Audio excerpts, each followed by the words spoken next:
tarde, candidato. Gostaria de saber quais são as suas propostas para a saúde. A gente sabe que esse povo tão sofrido, com UBSs lotadas, pronto-socorro lotado, UPA lotada, o que o senhor pretende fazer com isso? Além disso, nós temos uma falta de leitos de retaguarda, né? Então só vai afunilando mais. A gente sabe que se a gente tem muita gente no pronto-socorro, não consegue internar, mais gente fica e mais gente chega. O senhor pretende assim contratualizar, por exemplo, com os hospitais, que a gente também sabe que tem leitos sobrando, que poderiam ser usados por SUS?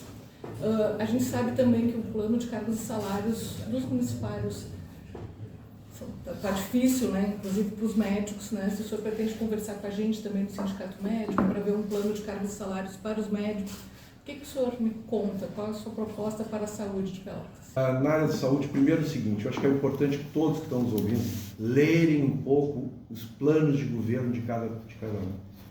Não é à toa que a Justiça Eleitoral exige um plano de governo. E tem peças de ficção, tem peças que conseguiram colocar absolutamente aberto, como se fosse uma peça mutante, viva e que não diz nada. Então, para mim, é importante, a gente trabalhou bastante com 200 pessoas, buscamos cada setor profissionais adequados para escrever bem. Então, dentro do nosso plano de governo, o item número 1 é saúde. Não podia ser diferente, porque é algo que a sociedade inteira exige. E acho, aproveitando a sua presença e a especialidade da sua instituição, dizer o seguinte: nós viemos nos enganando há muito tempo, né? Olha os planos que nós temos, o quanto estão a desejar, e posso botar em todas as esferas. Às vezes estou me achando um pouco repetitivo substituir a obrigação. Não é substituir a obrigação, tem 3 eixos que é importante dizer que é constitucional, que nós dependemos da assistência social, que parte a saúde, nós dependemos da educação e da própria saúde, nós dependemos dos repasses federais, que são repasses, recolhe os impostos aqui da nossa região e do Estado, e depois deveríamos devolver para atender minimamente essas condições.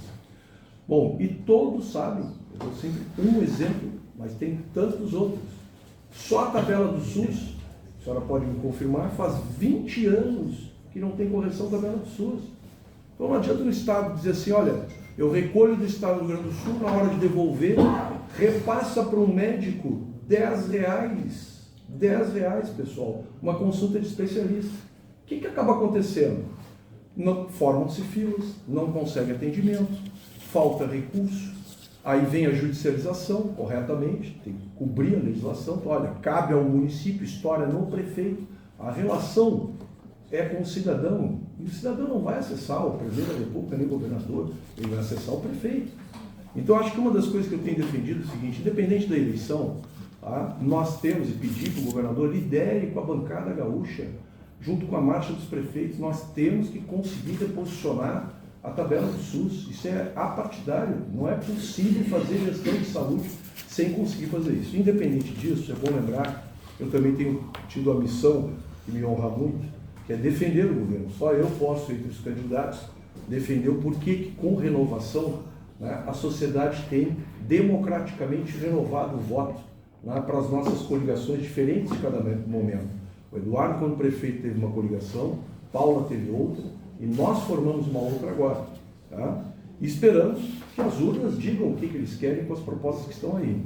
Mas eu tenho a obrigação de defender o governo e dizer o seguinte: nós reformamos 26 UBS, criamos a UPA do Areal, e vem aí finalmente o Hospital de Pronto-Socorro, né, com 66 milhões destinados do Estado.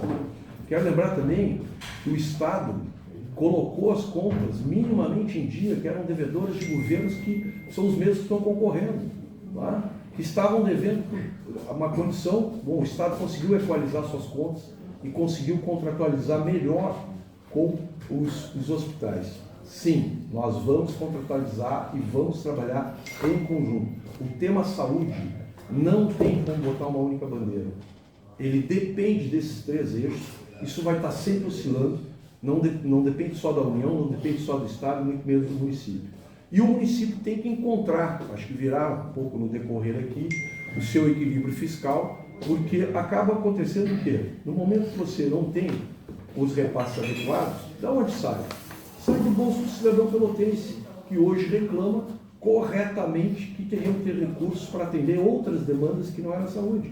Então, cobertor curto, o município tem uma sentença judicial que tem que cumprir, tem que fazer uma cirurgia, tem que botar um medicamento que não era totalmente a competência dele, mas é na ponta que estoura, esses recursos acabam tendo que ser chamados do cofre único. Quero também colocar o seguinte: nós vamos estender os horários das UBSs com equipe completa de médicos e dentistas. Isso é desafiador, mas o orçamento também é uma questão de prioridade. Como eu disse, no nosso plano de governo é prioridade de saúde, segundo item é zeladoria e o terceiro é educação. Se tivermos que puxar o cobertor, será nessa direção. Então, a saúde terá essa questão. O aumento do número de médicos é um enfrentamento. E não será com esses espaços federais que nós vamos conseguir fazer isso. Tudo que já foi dito aqui. Tá? E também ampliar a telemedicina, alguns feitos aí que são sequência de algumas benfeitorias que já foram enfrentadas. Então, para início, diria que esse é o enfrentamento. Nós vamos trabalhar junto com, principalmente no hospital de pronto-socorro. Hoje à tarde tem outra reunião com os hospitais. Nós precisamos entender o que impacta melhor na porta de entrada de cada hospital. Isso tem que estar bem alinhado. Não adianta também a gente conseguir fazer uma unidade e atrapalhar as próprias unidades já existentes, que são as portas de entrada dos hospitais, em especial aí pronto-socorro da Santa Casa, Beneficência e outros que estão integrados com esse projeto.